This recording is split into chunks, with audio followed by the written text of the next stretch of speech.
Hello, hello, hello. Good evening, everybody. Good evening.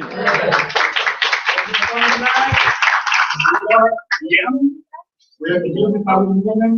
As the name says, we are the group that is empowering the youth to take a different lifestyle, to make a change in the lifestyle. And I want to ask a question first. Who are the guests tonight? How many guests are here? How many of you have twins? I have a lot. Cool. You guys are at the right place right now. Here is where the twins come true. We're going to present to you they're going to change your life. They're going to change the way you see things right now. We're going to change the way you think, the way you act, everything. But for that, we have two speakers tonight. And I'm going to introduce one of the speakers right now. I met him through the opportunity. His parents are friends with my parents. They had also to get the children. But the funny thing is that him and I have something in common. We used to be the rocky, the dad, the parents, to success. That's something that kind of connects. So I met him 5 months ago in a Zoom meeting, but we never exchanged any word. We used to say hi to each other. Speak louder. Thank you. Thank you. Okay.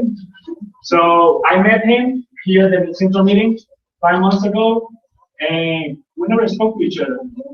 So 2 months ago, in Utah, we had a convention, and and we kind of got close to each other.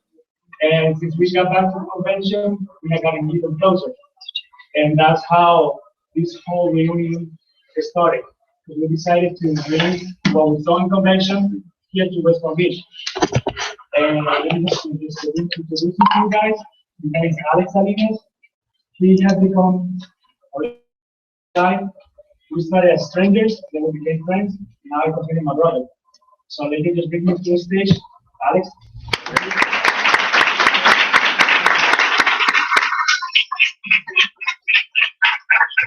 How's everybody doing tonight? Awesome. Everybody excited to be here? One more time, I want to see who is our guest tonight. First time. Close the door now. Get them in here. I want to welcome the guests who are here for the first time. Whoever brought you, whoever invited you, thought you would be great for this opportunity. And I'm here to share this opportunity that I came into 5 months ago. 6 months now. And it's changed my life. So I'm going to share a little bit about that with you guys. Before I start, I want to ask, who here has a dream? Raise your hand. Who has dreams here? Keep your hands up. Okay. Now I want to ask one of the guests that are here, who's ambitious enough to stand up and share their goal? You're a guest? Stand up, please. Oh, who's a guest here? And now I ask, who's ambitious enough to share their goal with us, or their dream? I'll share. What's your name, sir? Kevin. Kevin, thank you. My goal, I'm a recording artist, so I hope to sell at least 10,000 copies of my CD by the end of this year.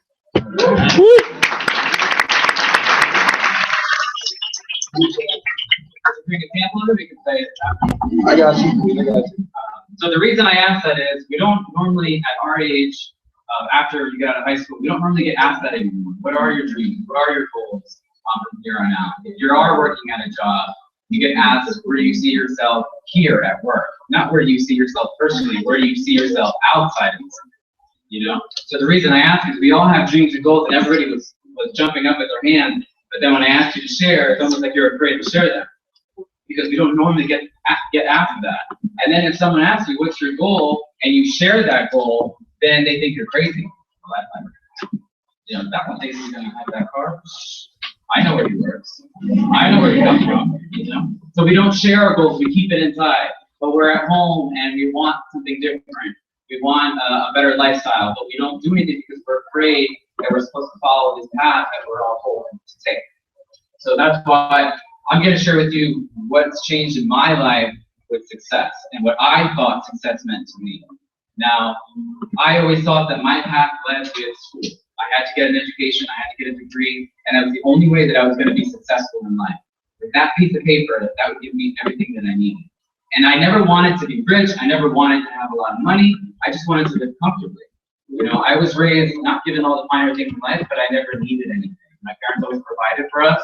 We never had the newest shoes, we never had the newest appliances, but we never really needed it, never really wanted it because we had, you know, other ways of entertaining ourselves and so forth. But I knew that I wanted a better lifestyle. I saw my parents struggle financially at several points throughout my life. And I didn't want that. I wanted to be able to go a different path and be comfortable enough to take care of myself and also be able to take care of my family.